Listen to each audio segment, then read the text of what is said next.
Slovenia is a country where ICD works quite intensely. We actually just had a conference there 2 weeks ago, and it's a country in transition in many ways, as many countries in Eastern Europe currently, regarding the economic crisis, etc., and a country which I think really also is still grappling with this question of identity. What does it mean to be Slovenian? In many ways, Slovenia is a new country, 20 plus or minus years. On the other hand, of course, has a very long cultural tradition. So it's, on the one hand, a small country, 2 million inhabitants, on the other hand, a beautiful country when it comes to the landscape, and a country where I think a lot of these questions are really quite relevant in terms of really defining what national identity is. So I'm looking forward to the presentation coming up.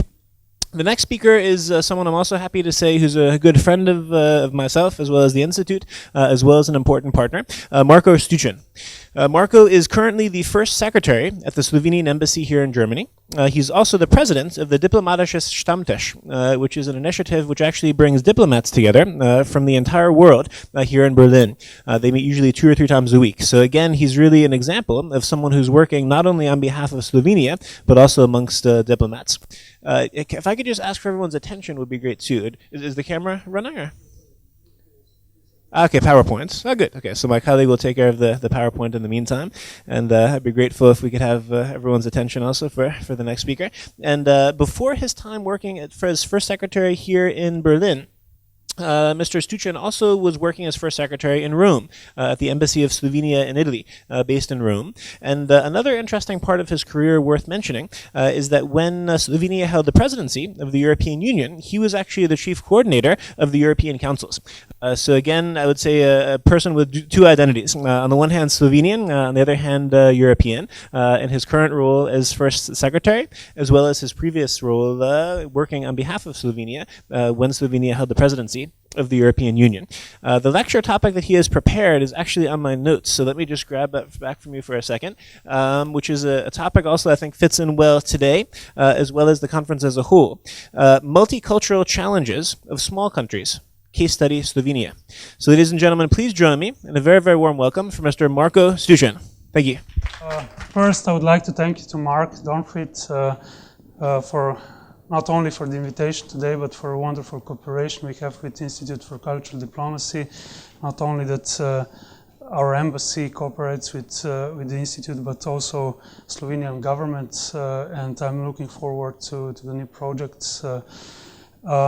Thank you. I'll go now quickly to the topic, because it's actually a difficult one and interesting one. Slovenia is, as you know, a small country which faces, of course, a lot of challenges regarding multiculturalism, and the problems that we are facing can actually be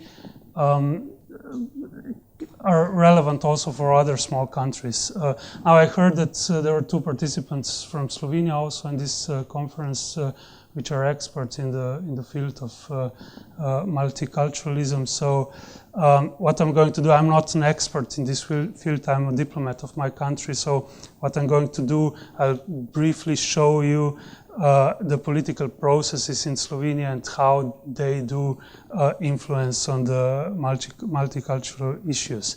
So I'll first show you where Slovenia is. It's somewhere in the middle of Europe.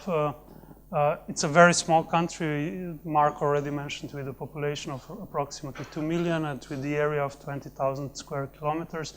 Now, if you imagine that you're living that you're right now in a city which has almost 4 million population, you can really get the sense of the size of Slovenia. And let me be clear. I wouldn't probably have to make this introduction if I would come from a bigger state like France or Germany, which actually stresses the first point I wanted to make. Small countries tend to protect their national identity more than the bigger ones. That's we could discuss this later, but that would be my starting point. And young countries, as Slovenia is, also have to redevelop or develop their identity through political process, which also actually tend to shift their focus to identity building instead, sometimes on the multicultural issues. As I mentioned, there are several challenges of small countries which they face. I mean, just to be clear, I'm speaking of small countries in place of, I mean, I would limit myself in Europe, to European small countries, and maybe even less to new small countries which emerged after the fall of Berlin Wall or regained their independence after the fall of Berlin Wall. And what I actually already mentioned, this tendency of young states to focus on their identity building actually follows to the preoccupation with identity, which is sometimes backward looking. On the other hand, of course, all those small countries which emerged after the fall of Berlin Wall had this specific idealistic idea to build, to have a challenge to build a modern country which is open to multicultural society. And this was also a big discussion and a big debate before independence of Slovenia and after it. I'll just give you a short example of this idealism of multicultural society which we would like to build. This is a Slovenian national anthem, and you can't see any word inside about Slovenia or Slovenians, which is somehow strange, but on the other hand, it actually shows that the Slovenian National Parliament in 1989 adopted a text which was quite modern in the sense that wanted to stress the peaceful cohabitation of nations in Europe, and not to stress the preoccupation of national identity. Well, that's the ideal, but of course, if we are looking to the real political process, we can say that Slovenia had to make a quite difficult way in last 20 years.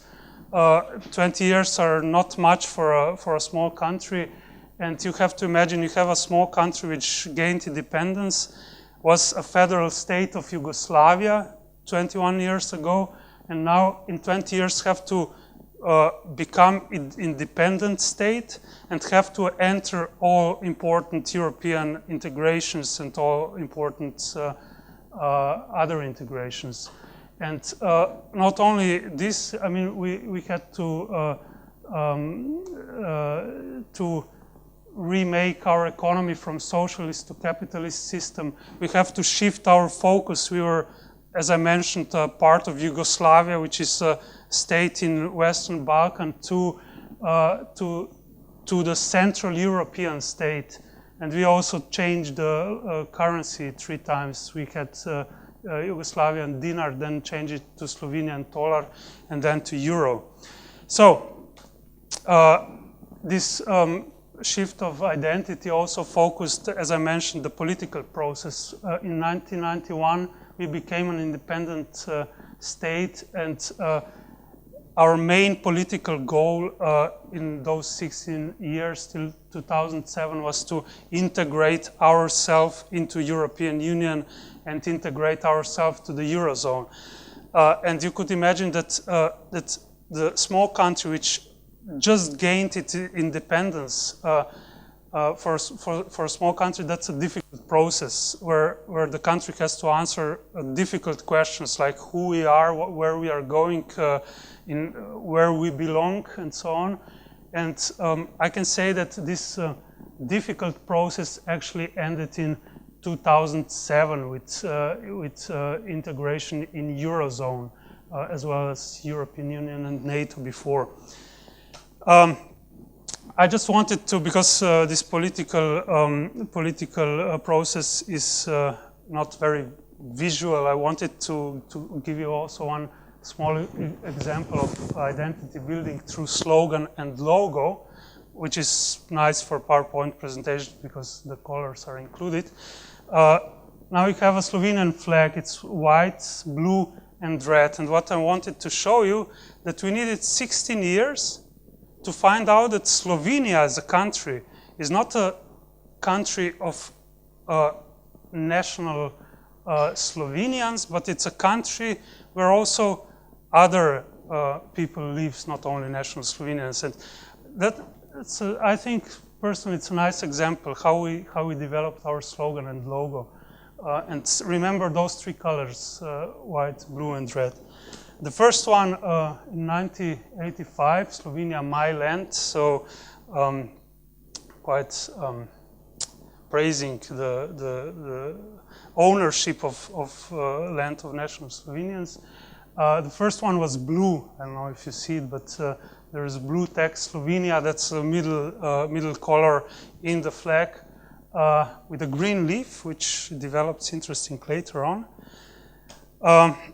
The next one, after gaining the independence, included all three basic national colors: white, blue, and red. So after we got independence, we needed to stress that Slovenia is a country of Slovenians, also with the colors. But then when we actually reached all the important political goals, we somehow became free of this national identity in the sense of connecting it with the country.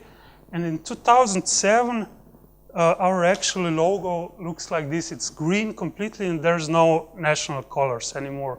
There's no, well, it's white, just I feel laugh, but otherwise it's pretty green.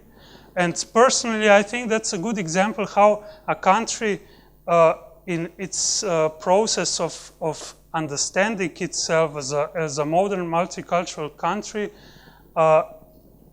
went through identity building and actually free itself from its national colors, and at the end only present itself with a green color, which means green as a nature, as a place to live, as a place where everybody can live, ideally. I'll give you a few facts now about ethnic structure in Slovenia. You may have heard those in previous lectures as well. Those numbers are changing all the time, but approximately 11% of the whole Slovenia population represent people from other ethnic groups than Slovenian. And number of immigrants is, after entering the European Union and Schengen, increasing. But still, the most immigrants in Slovenia come from the states from ex-Yugoslavia. But as I said, the numbers are increasing mostly from the other continents. And, well, if you were following previous dates in this logo process and the political process, you may notice that in 2007, when we define ourselves as how we should look like to the others through logo, and we reached our political goals. Actually, maybe it's a coincidence, but actually in 2008, the first big regulation on the integration of foreigners was adopted from the Slovenian government, which actually provides several tools like of integration, like possibility of Slovenian language lessons, or different projects of promoting awareness of intercultural dialogue, several media campaigns to inform the people living in Slovenia about chances for integration and so on. So the next one, and this is also the last thing I wanted to show you, is that also in 2008, when this regulation was introduced, there were also several activities in the field of multiculturalism in the international area that Slovenia actually started. At that time, Slovenia hold the presidency to the Council of the European Union, and one of the main goals of the Slovenian presidency was to promote the cultural dialogue, maybe a little bit more specifically in the region of the Central Europe, Mediterranean or Western Balkans.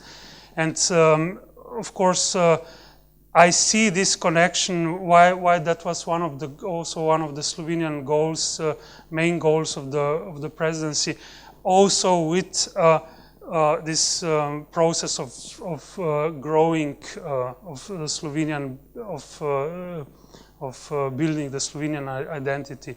As I mentioned, I mean, we needed like 16 years to come to this point where we started to invest more and more energy also to the multiculturalism, although that was ideally